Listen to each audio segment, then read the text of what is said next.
Hey guys, welcome back to Building a Bootstrap Brand, Building Grit Army, the brand. This is episode 3. If you have not watched the other episodes, go back and check those out. So when I left off in the last episode, I had gotten through the first few months of the launch. I'd kind of built up to kind of getting the products and getting ready to launch on Amazon, which was really the only place we were selling. Did that launch, didn't go as I was hoping, not as good as planned, but it got it launched. Went out, started, trying to get the product in the hands of people. So now I realize this is kind of the beginning of January, February of 2019, that I want to start building this ambassador program. I realize that in order to build the brand, I need to have athletes, I need to have people that are using the products and helping me promote the products, helping me build the brand. So obviously I don't want to just get random people to represent Grit Army. I'm really focused on building a reputation. I mean, I realize just living life, how important your reputation is in anything and everything, just as an individual, and certainly as a professional and as a business. You really can't get back a bad reputation. So I want to have a solid reputation of just honesty, integrity, hard work, doing the right thing, providing quality products, premium brand. So I want to find people that are like that are like-minded, that are honest, integrity, people that are hard workers. So I go out and start just messaging people, Some people I knew from just being in the community, some people I didn't know, but just reached out to them. Some people turned me down because either they were already working with a sponsor and some of these people were getting paid. Obviously, I'm a new brand. I can't afford to pay anybody money. I can provide you with quality gear, and support you and encourage you and sell you on the vision of Grit Army, but I can't pay you money. All I can do is really provide you with quality products. So that didn't work out for some, but others, they were very willing. And so I appreciate my ambassadors that hopped on with me right from the beginning. The Jackson family, Bruce and his family, man, just amazing family, super hard workers, man, just get after it and just come to compete every day. And got to meet Sarah through them. And, Sarah's been awesome to have on board as well. Cole DeRosa, man, he is just a champion, OCR, military, just integrity, honesty, hardworking, and just comes to compete every day, just building grit. Bill Heatherly and Sean, and of course Mac and Isaiah and those guys. I mean, it's just been great to have these people around me, watching them push and encourage and build grit. And that's kind of what my goal was with the ambassador program. And of course, I'd love to add more ambassadors to it. And I currently have people that are applying for it, but I can't accept everybody, but I have a good core group, and we'll see how the program goes kind of in the future. But this is right at the beginning, okay? So this is, again, beginning of 2019. I'm getting close to about that 6-month mark of actually being launched, which I don't know if I said in the last episode, but I actually launched on my birthday, September 28th. That was my birthday. That was the official first day of selling on Amazon. And like I said in the last episode, didn't go as well as I was hoping, but I guess that's part of it.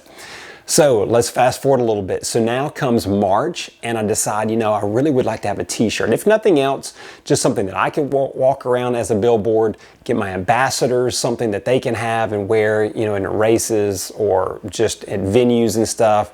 So I come out with the first t-shirt. And again, I'm bootstrapped. All my money's tied up already in just launching the first product and in that product.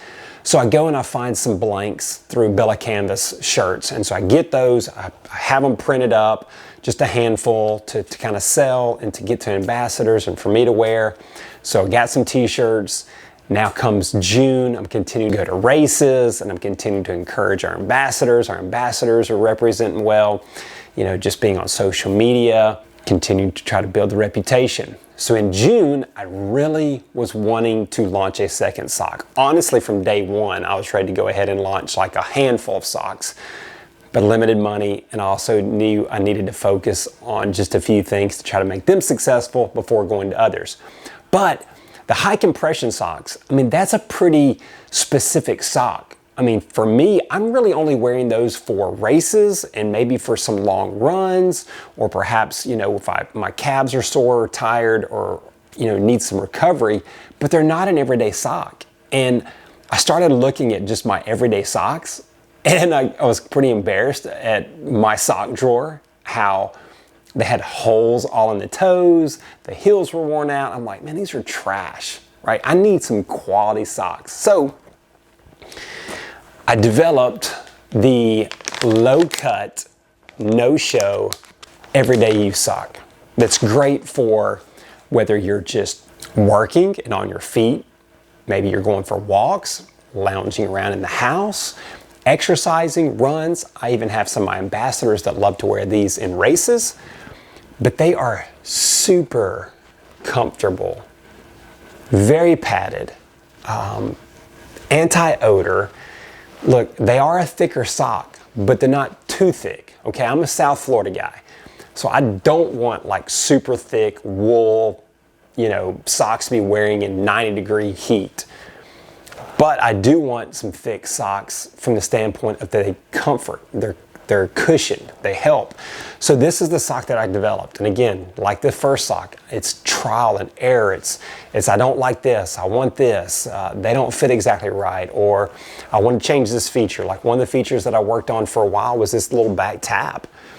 For me, I would have socks that would always come down in the back, and they, you know, you get the blisters and the rub spots on your heels, and I thought, man, there's got to be a better way. So I worked on this back tab, making sure that it stays where it's supposed to be. It's not going to fall down after long runs or over time. It stays where it's supposed to be, and it protects, right? And just again, where some of the extra cushion and the padding that you need. So I came out with the everyday sock, launched that around June, July-ish of 2019. So now I have two socks, I got the shirts, and I'm just kind of pushing forward. I'm trying to continue to build the ambassador program and continue to build reputation.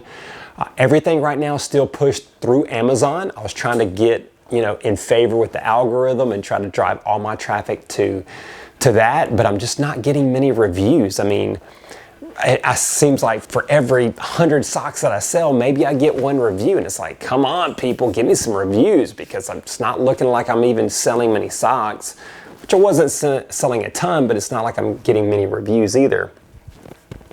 So continuing to try to push and sell on there as well. And that kind of wraps up year one.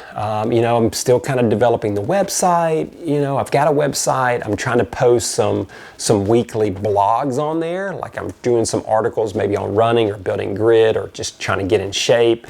I'm sending that on a weekly email to just people that I've collected emails from. And then I'm posting that as a blog on the website, just to kind of help generate traffic. And that's kind of what I'm doing as I'm building the brand. So how did year one go? As far as finances, as far as that money, how much did I make? What did I sell? You're dying to know, right? I don't know if you're dying to know or not, but I'm going to tell you, I'm going to share that. So I ended up selling 453 units. That's not that good. Although, in some regards, it's not too bad, right? I mean, it was like at least one sock a day. That's not too bad, you know, but that's not paying the bills. I ended up with $11,736 gross sales for my first year, which means I lost a lot of money. By the time you're paying Amazon fees and shipping stuff, product cost, website, hosting, all the stuff that goes into building that brand. You know, my first year, I'm in the red big time. Definitely didn't pay the bills. But it is the first year. And again, this is the real live numbers. I wish I could tell you that I made millions of dollars the first year, but that's not the truth. That's not honest. It is what it is. But here's the good news. We're building a quality brand, and that is my focus. the reputation, because I truly believe if I build the solid foundation, that if I build the good reputation, solid products, continuing to treat customers right and do the right thing, we will build the brand and the sales will come eventually. You know, years from now when I'm watching this, you know, I'll look back and laugh at these numbers one day, but it is what it is. You got to start somewhere. All right, so that gets us through the year one of Grit Army. So we'll talk about year two. How did I do year two? What are some new things that I implemented? What are some changes that we made? What are some growth that we're seeing?